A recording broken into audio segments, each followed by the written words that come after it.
वसई विरार मनपा निवडणुकीची आज मतमोजणी। ठाकूरांची बहुजन विकास आघाडी पालिकेतील सत्ता राखणार का, याकडे सगळ्यांचं लक्ष।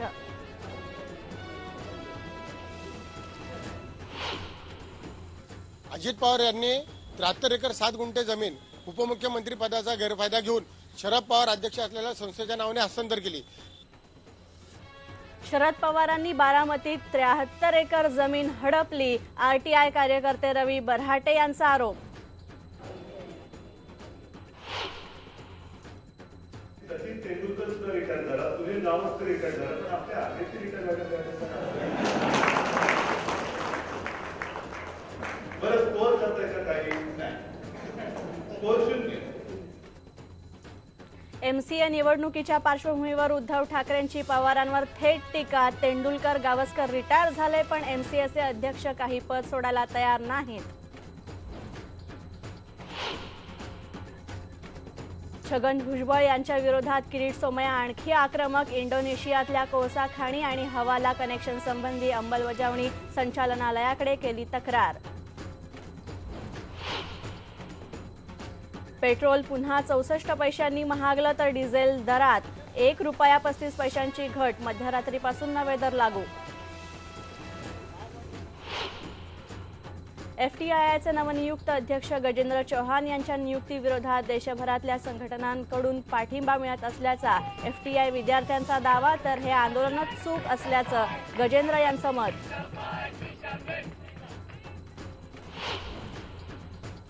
नाशिकमध्ये सिंहस्थाची तयारी जोरात सुरू। तपोवन ते रामकुंड शाही मार्गावर अनधिकृत बांधकामांविरोधात पालिकेची कारवाई, पोलिसांचा बंदोबस्त।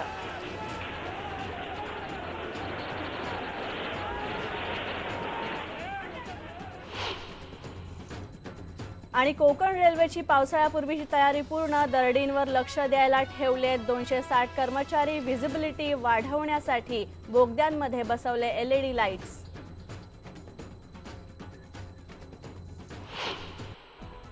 यानंतर स्पीड न्यूजकडे वळूयात। वसई विरार महानगरपालिका निवडणुकीसाठी 111 जागांचे निकाल आज जाहीर होत आहेत। यामध्ये 4 जागा बिनविरोध आहेत, तर या निवडणुकीत 367 उमेदवारांचे भवितव्य पणाला लागलेलं आहे। यात लढत बहुजन विकास आघाडी विरुद्ध सेना, तर जनआंदोलन आणि भाजप अशी सरळ आहे, तर काँग्रेस, राष्ट्रवादी आणि जनआंदोलन या निवडणुकीत यांनी आपला अस्तित्व टिकवण्यासाठी लढावं लागणार आहे।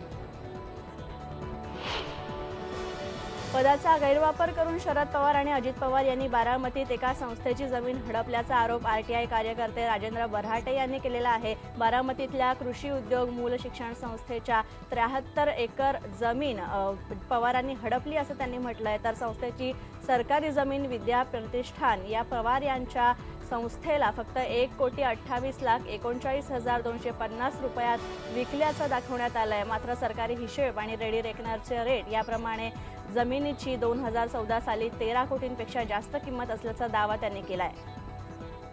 अजित पवार यांनी 73 एकर 7 गुंठे जमीन उपमुख्यमंत्री पदाचा गैरफायदा घेऊन शरद पवार अध्यक्ष असलेल्या संस्थेच्या नावाने हस्तांतर केली।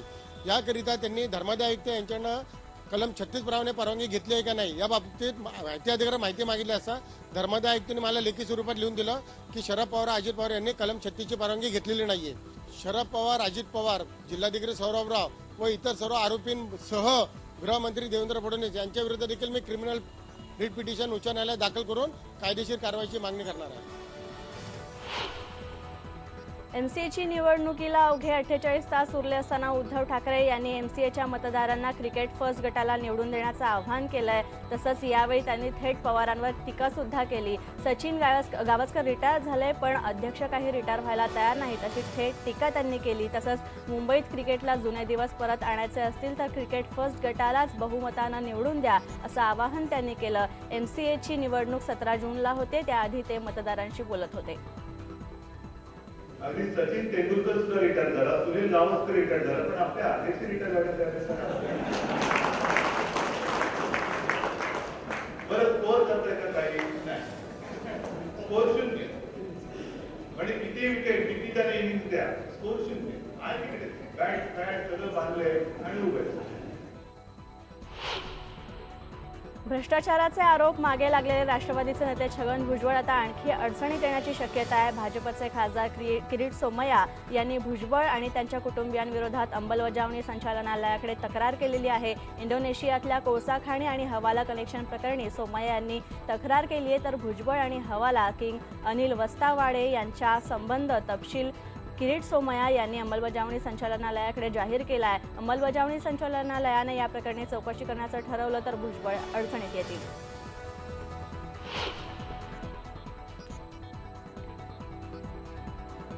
भुजबळ यांच्या विरोधात एसीबीच्या कारवाईबाबत सरकारवर होत असलेल्या आरोपांचा मुख्यमंत्री देवेंद्र फडणवीस यांनी समाचार घेतला। ते धुळ्यात दौऱ्यावर आहेत।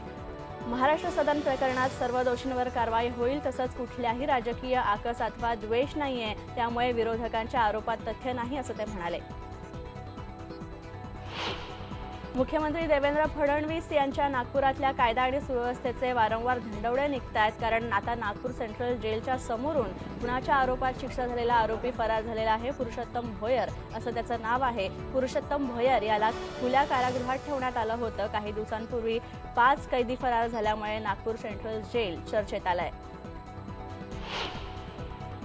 स्वाभिमानी शेतकरी संघटनेच्या कार्यकर्त्यांनी पीक कर्जासाठी थेट देना बँकेच्या मॅनेजरच्या कानशिलात लगावलेली आहे। बुलढाणा जिल्ह्यातल्या खामगावमधली ही घटना आहे।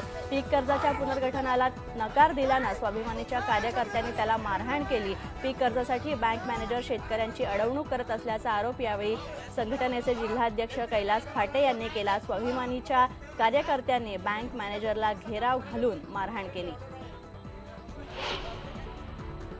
बीड जिल्ह्यातल्या परईच्या डॉक्टर सुदाम मुंडे आणि सरस्वती मुंडे यांना 4 वर्षाची शिक्षा झालेली आहे। 2010 मध्ये लेक लाडकी अभियानाच्या वर्षा देशपांडे यांनी मुंडे डॉक्टर पती पत्नी विरोधात स्टिंग ऑपरेशन केलं आणि त्यानंतर बेकायदेशीर गर्भपात केल्याप्रकरणी खटला सुरू होता।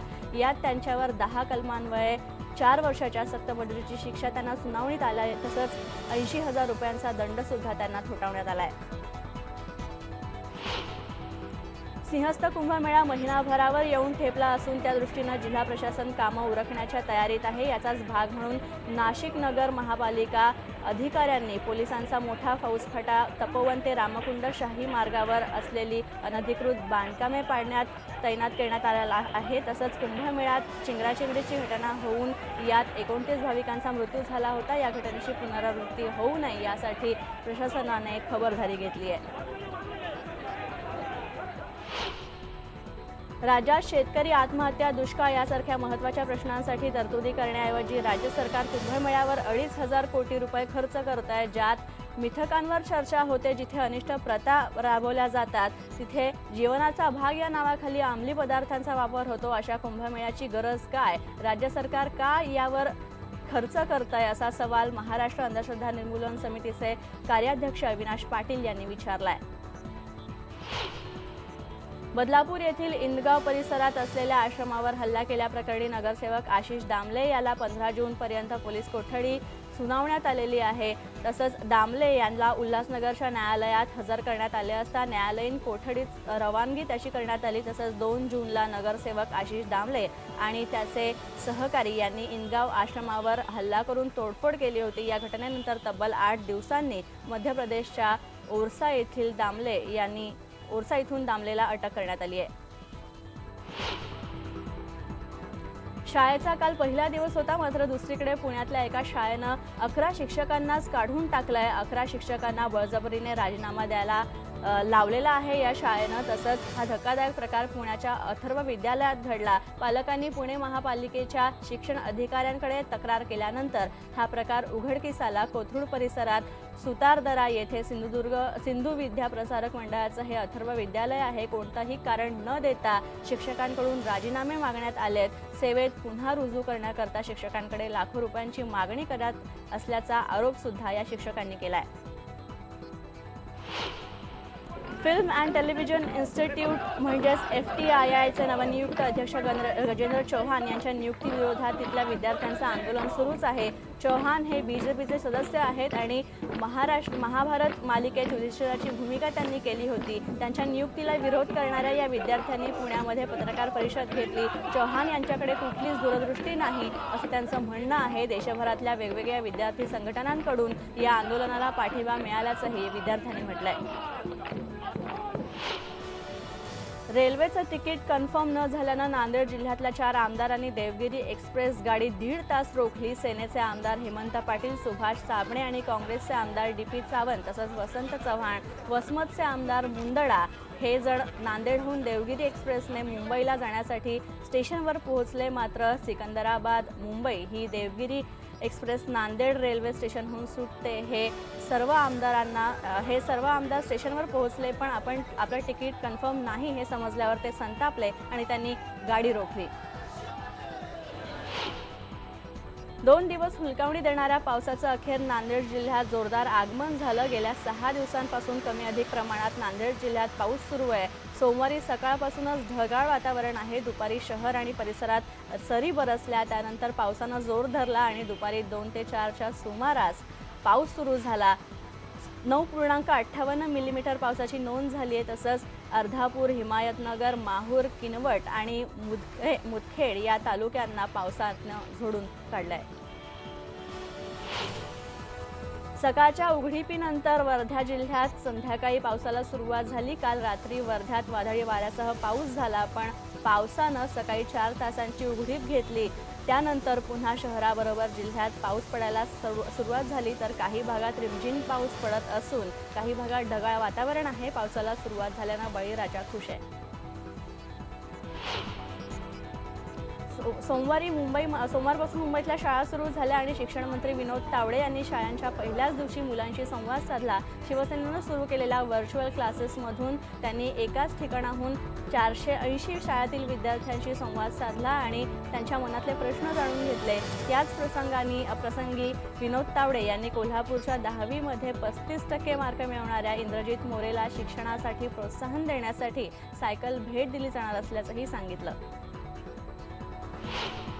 ज्येष्ठ समाजसेवक अण्णा हजारे यांच्या 77व्या आज वाढदिवस आहे. राळेगणमध्ये हा वाढदिवस साजरा करण्यात आला.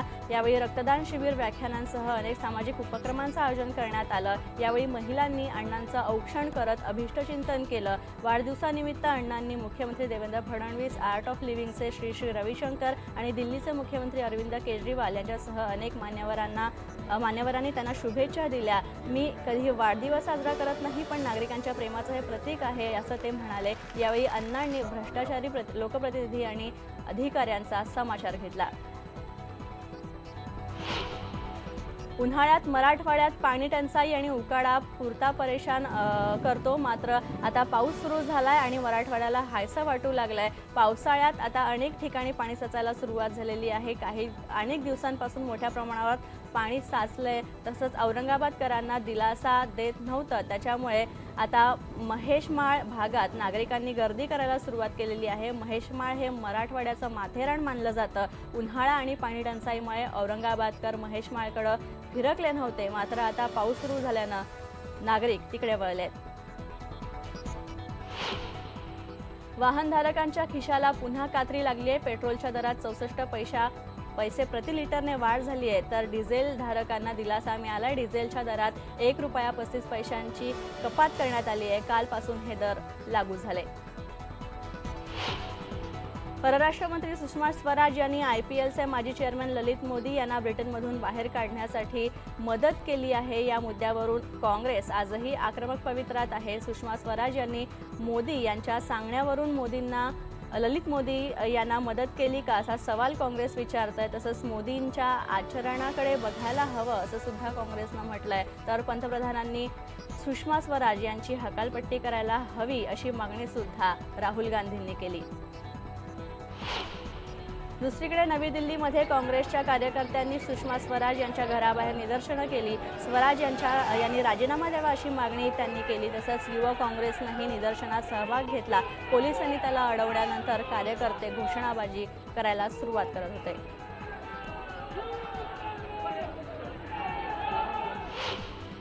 काँग्रेसचे उपाध्यक्ष राहुल गांधी यांनी छत्तीसगडच्या दौऱ्यावर आहेत. आज त्यांनी कोरबा जिल्ह्यात आदिवासी शेतकऱ्यांची भेट घेतली. यावेळी त्यांनी भूसंपादन कायद्याला पुन्हा एकदा विरोध केला. विकासाविरोधात काँग्रेस नाहीये, मात्र विकास मूढभुरांपुरता मर्यादित नसावा, तो सर्वसमावेशक असावा असं त्यांनी म्हटलंय. तसंच केंद्रातलं मोदी सरकार आणि राज्यातलं रमण सिंह सरकारच्या विकासाच्या मॉडेलवर प्रश्नचिन्ह त्यांनी उपस्थित केलं.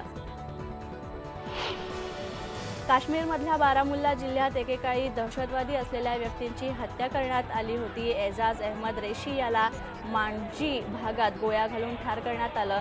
2 दिवसातली ही दुसरी घटना आहे. या हत्येची अजून कुणीही जबाबदारी घेतलेली नाहीये. तसंच सकाळी मेहराज उद दिन दार याचीही गोळ्या घालून हत्या करण्यात आली.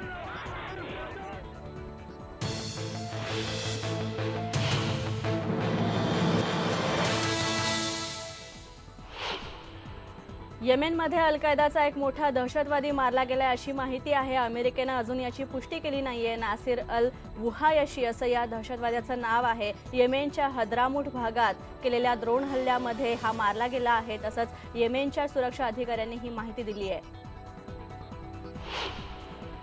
अमेरिकेतल्या रिपब्लिकन पक्षाचे नेते जेब बुश अध्यक्षपदाच्या निवडणुकीसाठी आपली उमेदवारी आज जाहीर करण्याची शक्यता आहे. ते 2 वेळा फ्लोरिडा राज्याचे राज्यपाल राहिलेत. जॉर्ज बुश यांचे ते भाऊ आहेत. जर ते अमेरिकेचे अध्यक्ष झाले तर एकाच परिवारातले ते तिसरे राष्ट्राध्यक्ष असतील. याआधी जॉर्ज बुश आणि त्यांचे वडील जॉर्ज डब्ल्यू बुश सिनियर अमेरिकेचे अध्यक्ष राहिले आहेत. दुसरीकडे डेमोक्रॅटिक पक्षाकडून हिलरी क्लिंटन अध्यक्षपदाच्या शर्यतीत आहेत अशी दाट शक्यता आहे. सुदानचे राष्ट्राध्यक्ष ओमर अल बशीर यांनी एक नवीन वादळ उठवलंय. दक्षिण आफ्रिकेत त्यांच्या विरोधातल्या खटल्याची सुनावणी सुरू असतानाच त्यांचं विमान जे आहे त्यांनी टेक ऑफ केलेलं आहे आणि ते सुदानसाठी रवाना झालं. सुदानच्या दारफूर या भागात झालेल्या प्रचंड हत्याकांडामागे बशीर यांचा हात आहे असा त्यांच्यावर आरोप आहे. अल बशीर यांना जाण्याची परवानगी देऊन दक्षिण आफ्रिकेनं पूर्ण जगाचा रोष ओढून घेतलाय असं तज्ज्ञांचं मत आहे.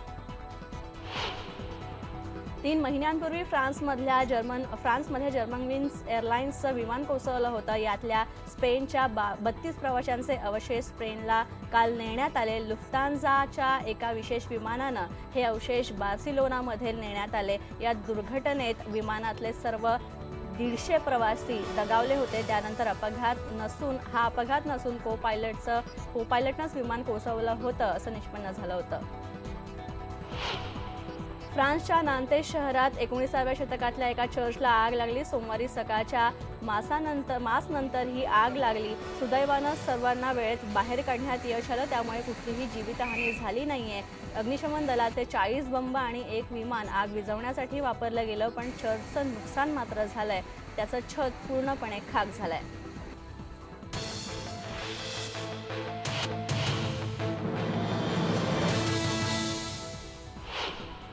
ऑस्ट्रेलियाचा batsman Steven Smith ICC player रँकिंगमध्ये पहिल्या स्थानावर आहे. तेंडुलकरनंतर तो मान पटकावणारा दुसरा लहान खेळाडू ठरलेला आहे. त्याच्या नावावर आता 913 पॉईंट्स आहेत. जमैकाच्या टेस्टनंतर त्याचे 49 पॉईंट्स वाढले आणि त्यानं हा मान पटकावला. कुमार संगकारा, AB डिबिलियर्स आणि हाशिम अमला या सर्वांना स्मिथनं मागे टाकलंय. विराट कोहली 11व्या स्थानावर आहे. तसंच मुरली विजय 20व्या तर शिखर धवन 45व्या क्रमांकावर आहे.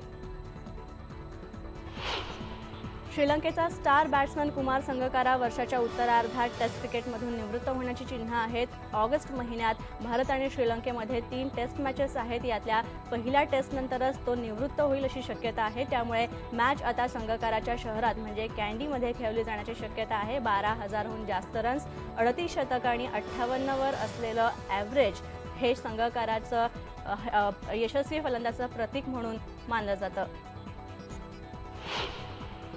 भारत आणि बांगलादेशमध्ये झालेल्या टेस्ट मॅचमध्ये मुरली विजयला दंड ठोठावण्यात आलाय. आपल्या बॅटवर जाहिरातदाराचा लोगो नियमापेक्षा मोठा असल्यामुळे त्याला दंड भरावा लागलाय. लोगो 9 इंचांपेक्षा मोठा असू नये असा नियम आहे, मात्र विजयच्या बॅटवर अँकरपेक्षा थोडा मोठा लोगो होता. विजयनं हा निर्णय मान्य केला आणि मानधनामधून 25% रक्कम कापून घेण्यात आली आहे. अभिनेता सलमान खान आणि अभिनेत्री कतरिना कैफ या दोघांना घेऊन एका जाहिरात कंपनीला जाहिरात बनवायची इच्छा आहे. मात्र यासाठी दोघांसोबत प्राथमिक बोलणं सुद्धा झालेलं आहे. एकीकडे कतरिनानं या ऑफरला होकार दिलाय, मात्र सलमाननं ऑफर नाकारली आहे. कतरिनापासून सलमानला लांब राहणं योग्यच वाटतं. तसंच जाहिरातीसाठी सलमानला 7 करोड रुपयांचं मानधन मिळणार होतं. मात्र तरीही त्याने हा निर्णय घेतल्यानं सगळ्यांच्याच भुवया उंचावल्यात. दिग्दर्शक मोहित सुरीचा नुकताच रिलीज झालेला हमारी अधुरी कहानीला अद्याप बॉक्स ऑफिसवर फारसा प्रतिसाद मिळालेला नाहीये. या सिनेमानं 2 दिवसात 10 कोटी 19 लाख रुपयांचीच कमाई केली आहे. तर हा सिनेमा मध्य प्रदेश आणि छत्तीसगडमध्ये टॅक्स फ्री करण्यात आलाय. सिनेमात इम्रान हाशमी आणि विद्या बालन तसंच राजकुमार राव यांच्या भूमिका आहेत. अभिनेत्री श्रद्धा कपूर सध्या ABCD 2 या सिनेमाच्या प्रमोशनमध्ये बिझी आहे. यासाठी ABCD 2च्या टीमसोबत सध्या ती अनेक शहरांच्या वाऱ्या करते. हा सिनेमा नृत्यावर आधारित आहे. 2013 साली रिलीज झालेल्या एनीबडी कॅन डान्स या सिनेमाचा हा सिक्वल आहे. सिनेमात श्रद्धा कपूर सोबत वरुण धवन मुख्य भूमिकेत आहे. सिनेमाचं दिग्दर्शन रेमो डिसोझानं केलंय. सिनेमा येत्या 19 जूनला रिलीज होत आहे.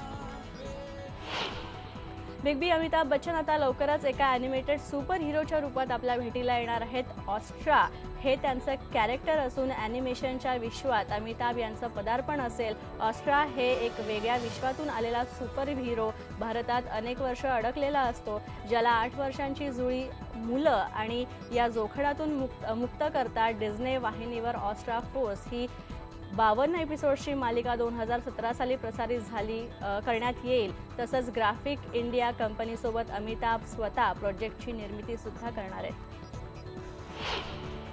अभिनेत्री कंगना राणावत आणि अभिनेता इम्रान खानचा कट्टी बट्टी सिनेमाचं पहिलं ट्रेलर नुकतंच लॉन्च करण्यात आलं. या प्रसंगी इम्रान कंगनाबरोबरच सिनेमाचा दिग्दर्शक निखिल अडवाणी आणि निर्माता सिद्धार्थ रॉय कपूर सुद्धा हजर होते. हा सिनेमा म्हणजे एका शहरी प्रेमकथा असून 18 सप्टेंबर रोजी तो रिलीज होतोय. रियालिटी शो बिग बॉसची विजेती अभिनेत्री गोहार खान पुन्हा एकदा आयटम सॉन्गकडे वळलेली आहे. लवकरच ती एकता कपूरच्या क्या कूल है हम या सिनेमाच्या पुढच्या भागात आयटम सॉन्ग करताना दिसेल. गाणं एक ड्रीम सिक्वेन्स असून त्याचं शूटिंग येत्या 23 आणि 24 जून रोजी मुंबईत करण्यात येईल. गाण्यात सिनेमाचा नायक आफ्ताब शिवदासानी आणि तुषार कपूर सुद्धा थिरकताना दिसतील.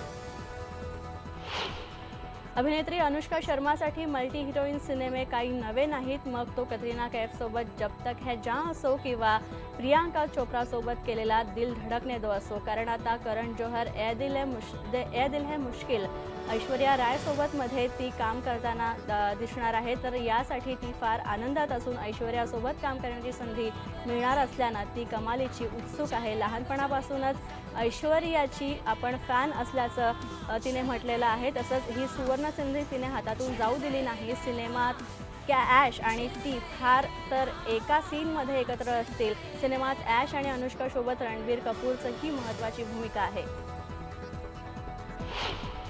काजोल आणि शाहरुख खान यांच्या दिलवाले सिनेमाचं शूट सध्या बल्गेरियात सुरू आहे. त्याच्या पावलावर पाऊल ठेवत अभिनेता अजय देवगणही त्यांच्या पुढचा सिनेमा शिवायचं शूट तिथेच करायचं ठरवतोय. याआधीही हा सिनेमा कॅनडामध्ये शूट होणार होता. मात्र सध्या कॅनडात सिनेमाच्या कथानकाची गरज पूर्ण होत नाही. तेवढा बर्फ नाहीये. त्यामुळेच अजयने हा निर्णय घेतल्याचं समजतंय. शिवाय या सिनेमात काम करण्यासोबतच त्याचं दिग्दर्शनही तो स्वतः करणार असल्यानं त्याचा हा ड्रीम प्रोजेक्ट आहे.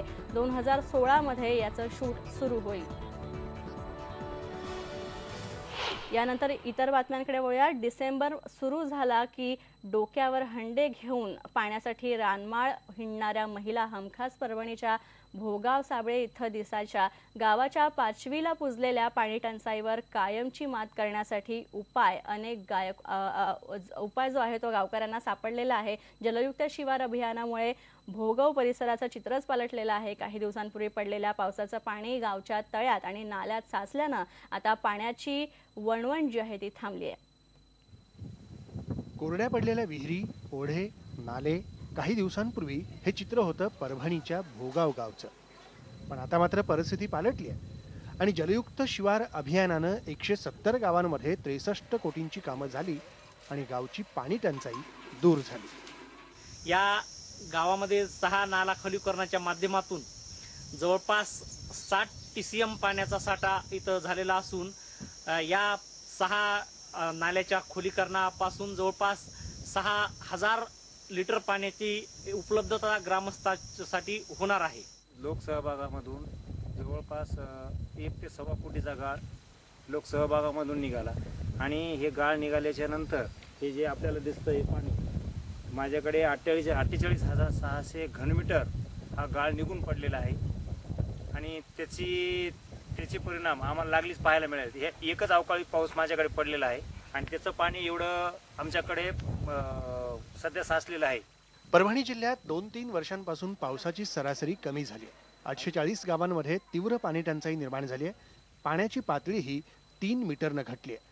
त्यावर उपाय सापडला जलयुक्त शिवाराच्या माध्यमातून, ज्यामध्ये तलावातील गाळ, नाला खोलीकरण, विहीर पुनर्भरण अशी कामं करण्यात आली. खरं तर जिल्ह्यातलं सगळ्यात जास्त टंचाईग्रस्त गाव म्हणजे भोगाव साबळे. पण जलयुक्त शिवार अभियानाअंतर्गत पाणी पुरवठा करणाऱ्या तळ्यातला गाळ काढण्यात आला, तर 6 नाल्यांचं खोलीकरण करण्यात आलं. याच तळ्यात 5 दिवसांपूर्वी झालेल्या अवकाळी आणि त्यानंतरच्या मान्सूनपूर्व पावसानं तलावात भरपूर पाणी साचलंय. तळ्याची खोली कमीत कमी 10 फूट खोली वाढलेली आहे आणि कमीत कमी 10,000 25 ते 30,000 ट्रिपच्या वर गाळ निघून पडलेला आहे आणि अवकाळी पावसामुळे तळ्यात पाणी आलं, विहिरीला पण पाणी वाढलं आणि गावच्या आजूबाजूच्या विहिरीला वाढलं. आम्हाला नाही तर प्यायला पाणी नव्हतं. आज आम्हाला कतई टंचाई जाणवणं पाण्याची. खूप पाणी खाली आमच्या गावाला 4 बंधारे झाले, त्या बंधाऱ्यात पाणी साचले.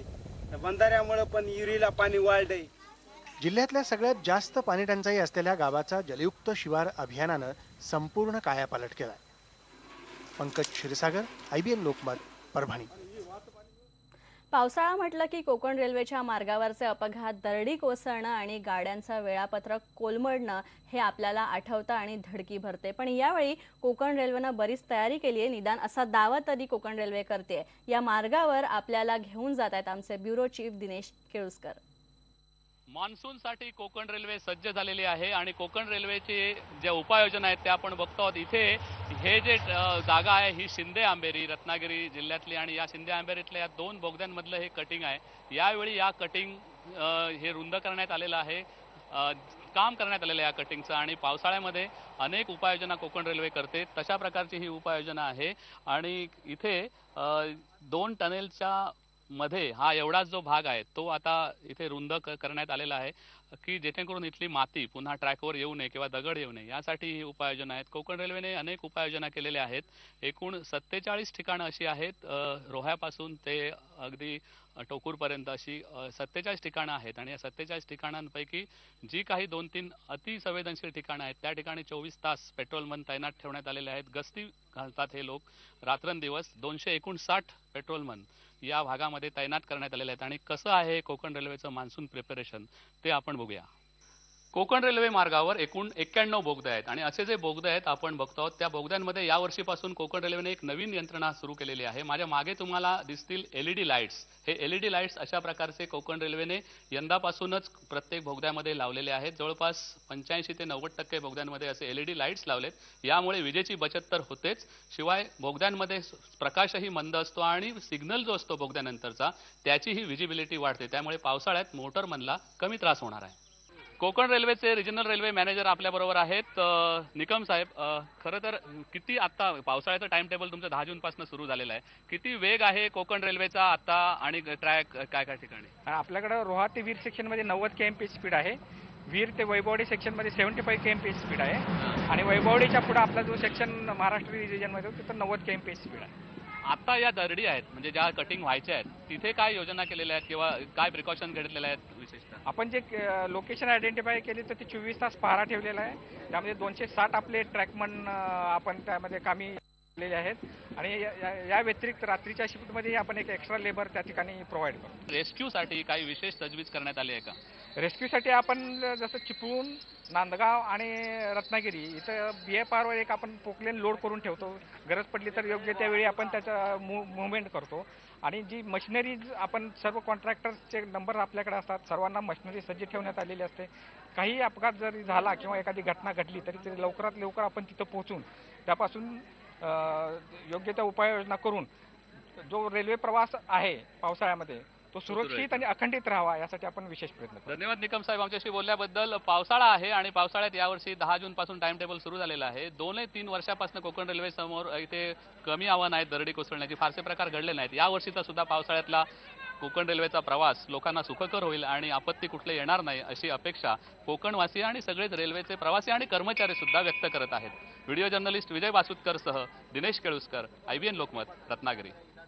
यानंतर एक जरा हटके बातमी बघूया. 10वीच्या परीक्षेत अगदी कट टू कट म्हणजेच 35% मिळून भलताच फेमस झालेल्या कोल्हापूरच्या त्या पठ्ठ्याची आता चक्क राज्य सरकारच्या शिक्षण मंत्र्यांनी सुद्धा दखल घेतलेली आहे. एवढंच नाही तर त्याला बरोबर काठावर पास झाला म्हणून सरकारतर्फे सायकल सुद्धा भेट दिली जाणार आहे. शिक्षण मंत्र्यांच्या या कार्यतत्परतेचं खरंच कौतुक केलं पाहिजे. 10वीच्या परीक्षेत 35% घेऊन मोठा तीर मारलेल्या कोल्हापूरच्या इंद्रजित मोरेची गावभर लागलेली पोस्टर्स आपण सगळ्यांनी पाहिली आहेत. पण एवढी शोभा अपुरी की काय म्हणून आता राज्याच्या शिक्षण मंत्र्यांनीही त्याचा चक्क सायकल देऊन गौरव करण्याचं ठरवले म्हणे. तुम्हीच ऐका राज्याचे शिक्षण मंत्री विनोद तावडे या 35% जिंदाबाद पोस्टर बॉयचं कसं तोंड भरून कौतुक करतायत. मला या माध्यमाच्या द्वारा कोल्हापूरच्या एका विद्यार्थ्याला 35% मिळाल्याचं कळलं आणि ताबडतोब मी ठरवलं की आपण जे शाळेत असताना ऐकलं होतं ते करायचं. सरकारतर्फे उद्या सकाळी 10:30 वाजता कोल्हापूरमध्ये आमचे तिथले आमदार अमल महाडिक हे माझ्या वतीने त्या विद्यार्थ्याला ज्याला 35% बरोबर सगळ्या विषयात ज्याने 35 मिळवले त्याला सायकल भेट देईल. कोणत्याही परीक्षेत अगदी पास होण्यापुरतेच मार्क मिळवणं हा दुर्मिळ योग नक्कीच आहे. त्याची बातमीही व्हायला काही हरकत नाही. आम्ही एक वेगळी बातमी म्हणून त्याची खास दखल घेतली. तुला 35%पेक्षा जास्त पडतील असं वाटायचं की कमी पडतील असं वाटतं? जास्त पडतील असं वाटायचं. मनाला दुःख होतंय का काय आनंद वाटतोय? आनंद वाटतोय. का? पास झालो याचा आनंद वाटतोय. पण प्रत्येक विषयात तुला 35 मार्क आहेत.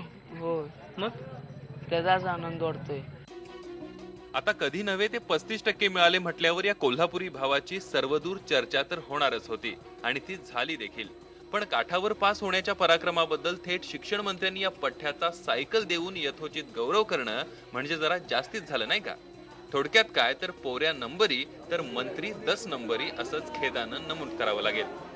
असो, पण आपल्या मंत्री साहेबांनी सायकल वाटपाची ही तत्परता खेडेगावापासून शिक्षणासाठी पायपीट करणाऱ्या गरजू मुलींसाठी आणि मुलांसाठी दाखवली तर आम्हालाही नक्कीच आनंद होईल. कोल्हापूरहून संदीप राजगोळकरसह प्रणाली कापसे, IBN लोकमत, मुंबई.